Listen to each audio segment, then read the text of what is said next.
Hi, this is Allie Mina. This is my 9/11 interview. Can you please state your name? Steve Williams, Where are you from? Berkeley, Michigan. And how old were you on September 11th, 2001? 22.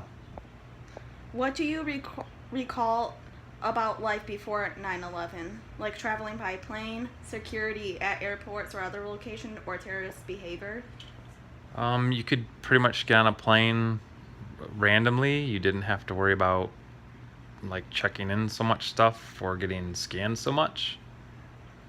Okay. And how did you find out about the attacks? What were you doing at the time? Were you at school, work? I was working at a school in Utica on their PA system, and I was listening to the radio, and they broke in and said that a plane had hit the World Trade Center, but they thought it was like a small plane. And then there was a TV in that room, and I turned it on, and then I saw the second plane hit, and then shortly after that there was like 5 or 6 people in the room with me watching it, and people were crying, and everybody was just like, let's go home for the day. If you want to leave work, go ahead and go home. Okay.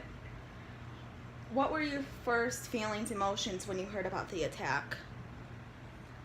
I was sad, scared, because I was a lot younger back then, and it was just a very scary time, uncertain as to what was happening and who was doing it. And when we first saw the first planes hit, then there was reports that there were other planes, and then it was kind of like you didn't know if there was going to be a bunch more, or maybe no one really knew.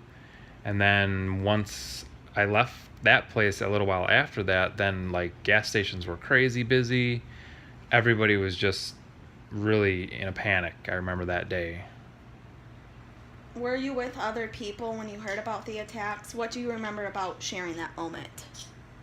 Initially, I was by myself, and like I said, I saw it. I was listening to Drew and Mike on the radio, and they were talking about it. And then I had it on the TV in the room I was working in, and then some other people came in. I remember one lady who was the general on the job I was at, who was in charge. She was crying, and she was very upset. And she said that if anybody wants to go home, just go on home and be with your families. I remember talking to my dad. I think I woke him up that morning when I called him, and it was just everybody's kind of in chaos. They didn't know what was going on. They didn't know if there was going to be attacks like on a lot of major cities or more or what. So it's just kind of really just a scary time. Okay, and what was your most vivid memory of that day? Probably. I mean, obviously, seeing the second plane hit the second tower, and then seeing them fall eventually, that was a vivid memory. But I just remember, like, once I got home, that's like everybody was just watching TV. Like, everybody was just on the news channels all day, watching it, seeing what was happening. I mean, that's what everyone did, I feel like, for a few weeks after, because it was just like nonstop, like, footage and new things are coming up, what's happening and who really did it and all that. So, yeah. Okay, and were you afraid of your safety or the safety of your family? What actions did you take? Well, I was kind of scared yet. I was actually moving out and getting married the next September 22nd. So it was only 11 days after. So I had just gotten my first apartment like a month before, and I was getting ready to move out for the first time on my own. So it was really scary because all this was going on. It's like, man, what am I doing? Should I really be leaving home? Should I stay at home? It's like, what's going to happen? And just as time went on, you kind of it wasn't as big. I don't know. I don't want to make it not sound like it was a big deal, but as time went on, it felt a little bit less stressful and a little bit not as scary so it was a very stressful time though. Honestly, I mean, there's really nothing anybody could do. It was just, you just got to give it time and, you know. What do you believe should be done to protect the United States?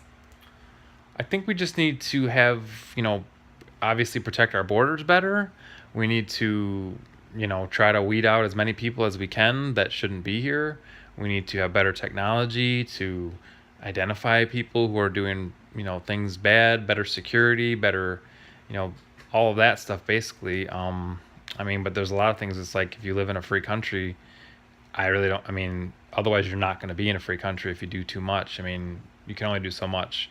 I think we all just have to try to keep our eyes open more to the things we see around us, and if we see something suspicious, contact the authorities, and try to do it that way. Because otherwise, if we keep putting all these rules and laws on us, we're not going to really have as much freedom as we did in the past. Okay, thank you for doing this interview. You're welcome.